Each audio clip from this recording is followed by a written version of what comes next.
Aleluya, aleluya, kapag si Kristo'y sinundan, liwanag niya'y makakamtan para mabuhay kailanman.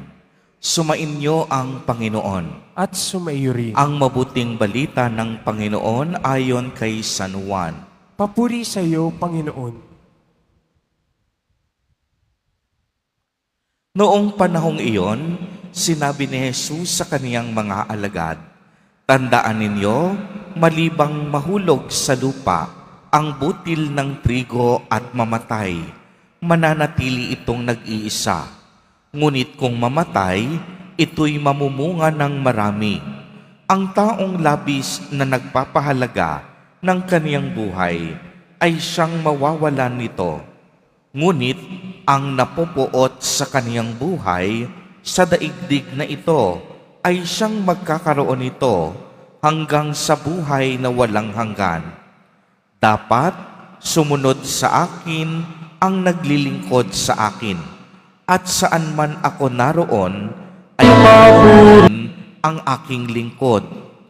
Pararangalan ng Ama ang sinumang naglilingkod sa akin."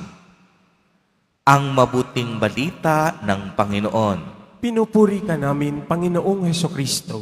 Magsiupo muna ang lahat. Magandang umaga po sa inyong lahat, mga kapatid kay Kristo. Sa lahat po ng ating mga taga-subaybay sa iba't ibang online platforms at sa lahat ng ating mga kadiboto sa iba't ibang panig ng Pilipinas at maging sa buong mundo kung saan tayo ay naaabot ngayon ng ating live streaming. Mapayapang umaga din po sa inyong lahat. Purihin at dakilain natin ang ating Panginoon, ang mahal na poong Jesus Nazareno. Mga kapatid kay Kristo, malugod po namin kayong tinatanggap sa Basilica Minor at Pambansang Dambana ni Jesus Nazareno. Sa atin pong ebanghelyo sa araw na ito, gumamit si Jesus Nazareno ng imahe ng trigo bilang kaugnayan sa ating mga buhay bilang Kristiyano. Sa pamamagitan ng trigo ay nais niyang ipahayag sa atin kung ano nga ba ang ibig sabihin ng pagiging tunay na alagad. Ipinaliwanag ni Jesus Nazareno na malibang mahulog sa lupa ang butil ng trigo at mamatay, mananatili itong nag-iisa. Ngunit kung ito ay mamatay, mamumunga ito ng marami. Sa tuwing naririnig natin ito, naaalala natin mismo ang pagkamatay ni Jesus Nazareno, na sa pamamagitan ng kanyang kamatayan, nagbunga ito ng bagong buhay para sa mga taong namatay sa kasalanan at nalugmok sa kadiliman. Kaya nga, sa isang tunay na sumasampalataya sa Diyos, ang pagkamatay ay hindi isang pagkabigo, subalit ito ay simula pa lamang ng isang bagong pagsibol. Ang pagkamatay ay isang kaganapan lamang na dapat nating pagdaanan upang may bagong buhay na umusbong. Ibig sabihin nito, kailangang mamatay muna tayo sa ating pagkamakasarili upang masimulan ang ating pagiging mapagbigay. Dapat mamatay ang ating pagiging makasalanan upang isilang ang isang bagong kabanalan. Dapat mamatay muna sa katigasan ng ating mga puso upang mamunga ang isang pusong dalisay, isang pusong maawain at pusong marunong magmalasakit sa kapakanan ng iba.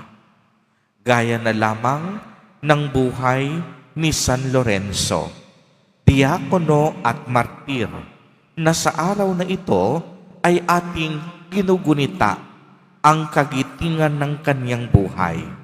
Inihain ni San Lorenzo ang kaniyang pagkamartir sa ikapagbabalik loob ng lungsod ng Roma.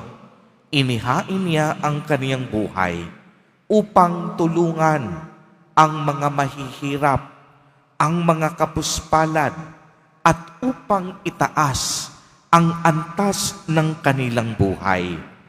Siya ay niluto sa apoy at buong pusong inilaan ang kaniyang katawan bilang tanda na hindi niya sinusuko ang kaniyang pananampalataya hanggang sa huling sandali ng kaniyang buhay.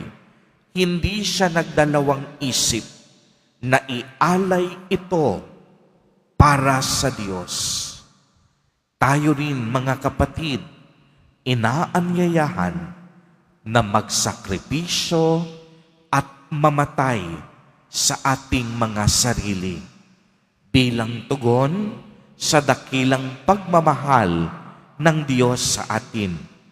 Huwag tayong matakot mahulog sa lupa upang mamungang muli. Huwag tayong matakot masaktan alang-alang sa paglilingkod sa Diyos at pagmamahal sa Kanya.